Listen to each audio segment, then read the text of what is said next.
People want to know how to start the carnivore diet. Almost nobody talks about when to stop. It's a strange question because most of us never plan to stay on it forever. You start it as a challenge, you try it for a month, and you expect to move on. That's how it was for me back in December 2024. 30 days, that was the plan. But when I quit after the challenge, everything went downhill fast. My sleep got worse, the brain fog came back, I started overeating again, and the weight started moving up. And that's when I realized something important. Starting carnivore is simple, quitting it is a lot more complicated. A lot of people reach this point and feel confused. They wonder if they should keep going or if it's time to change something. So let's talk about that. The thought doesn't come from failure. It usually comes from curiosity or habit or just reaching the end of what you originally planned. You start feeling better, things stabilize, and then you wonder what comes next, how long this is supposed to last, whether you should stay strict or change something. Most people are surprised when this happens. They thought carnivore was a 30-day thing, something temporary. But your body doesn't think in timelines. It reacts to what you're doing now, not what you planned last month. So when the idea of quitting appears, it feels a bit confusing. It's the moment where you start looking for direction, and most people don't know where to look. Sometimes you just want more flexibility. Sometimes you get tired of thinking about food at all. Travel can interrupt your routine. Social situations can make things awkward. You might feel bored before your habits settle in, or you simply reach a point where you want a break from strict rules. None of this means that the diet stopped working. It just means that your life keeps moving and the diet has to move with it. People make decisions for reasons that have nothing to do with health, and that's okay. Starting the carnivore diet doesn't come with a contract. It's just something you do because it helps you. When your life shifts, the question about whether your diet should shift too shows up naturally. That's a normal question, and not a sign that anything is falling apart. Boredom is something a lot of people talk about when they start carnivore. It usually shows up before their routines settle in. You are changing how you eat, you are removing a lot of foods that used to fill your day, and it can take a moment for things to feel normal again. For me, the boredom disappeared once I stopped trying to make the diet complicated. I enjoy eating the same things most days. It keeps life quiet and predictable. And that works well for how I live. But not everyone is wired that way. Some people like variety, some people enjoy cooking, and some people need creativity in the kitchen to stay consistent. Carnivore doesn't have to be boring. If you want it to be more interesting, it absolutely can be. You can try new cuts of meat, different textures, different ways of cooking, and if you need inspiration, I make recipe videos for exactly that reason. Boredom doesn't tell you much about whether carnivore works for you. It usually just means that you're still adjusting. Routines feel awkward before they feel natural. When people think about quitting carnivore, they often forget how many small things have been improving in the background. Maybe your sleep is steadier, maybe your hunger feels predictable for the first time in years, and maybe the afternoon crashes are gone, or the cravings that used to control your day barely show up anymore. These are easy to overlook. You get used to feeling better and the progress becomes quiet. But these quiet changes matter. They are the things that make life easier to manage. The things you notice only when they disappear. That's what happened to me when I stopped after my first month. Everything got worse fast. It reminded me how much stability I had gained without even thinking about it. So before quitting, it's worth taking a moment to look at what actually has improved. Not to convince yourself to stay, but to understand what you might be walking away from. Some people reach a point where carnivore doesn't fit their life anymore. Not because they did anything wrong, but because things just aren't lining up the way they hoped. Meals might feel heavier than they used to, food might take more attention than you want to give it, You might feel like you're constantly stopping and starting without ever settling into a steady rhythm. There are also people who don't feel good on carnivore, even after giving it real time. Energy might stay uneven, digestion might feel off, sleep might not improve the way that they expected.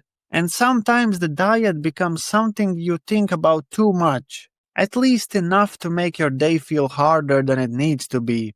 In all of these situations, stepping back can make sense. You don't need to look at it as a failure, but as a choice to eat in a way that feels more natural for how your life works right now.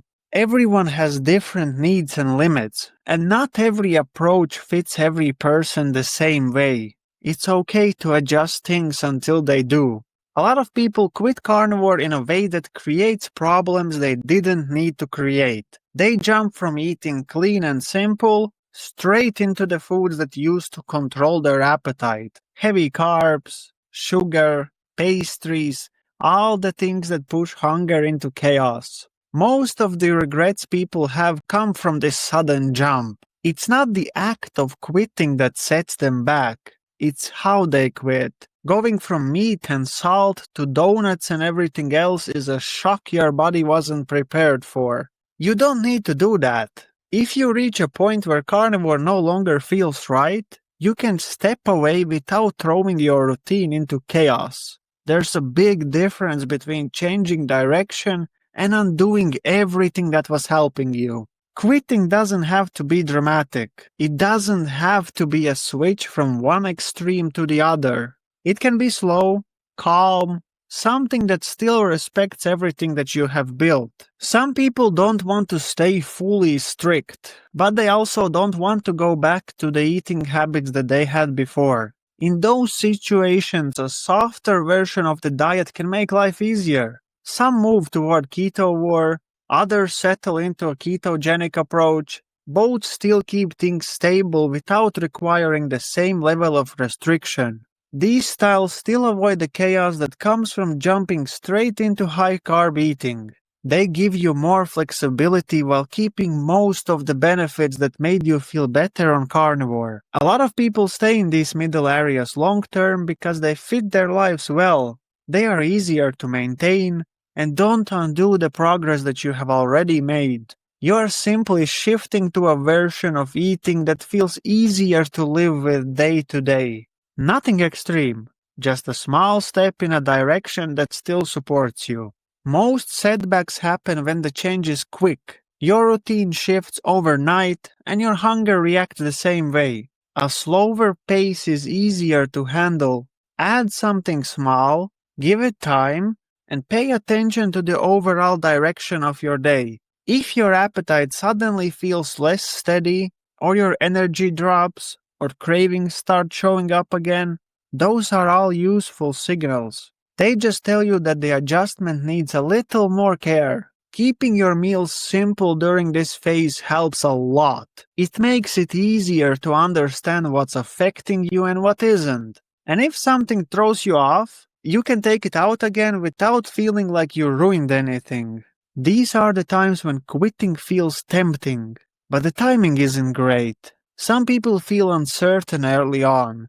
The first weeks can feel uneven while things adjust. Electrolytes might be off, sleep can shift around, hunger patterns jump a bit before they calm down.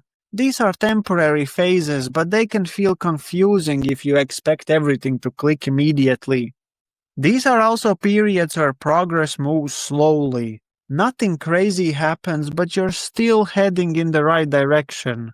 Stopping here often leads to guessing instead of learning how your body adapts. Some people quit too quickly because they judge the diet before they have even seen what stability feels like. That doesn't mean that they have to stay forever. It just means they might be reacting to the adjustment period instead of the actual results. If things are improving, even a little at a time, it can be worth giving it more space before changing direction. My approach to carnivore has changed a lot since I started. It doesn't feel like a strict plan anymore. It's just the way of eating that fits how my life works right now. I don't think of it as something permanent, But I'm also not treating it as a short challenge. It's simply what makes the day easier for me. There's no pressure to explain it to anyone, no pressure to prove anything. Food stopped being part of my identity a long time ago. If life shifts at some point, or I decide to try another direction,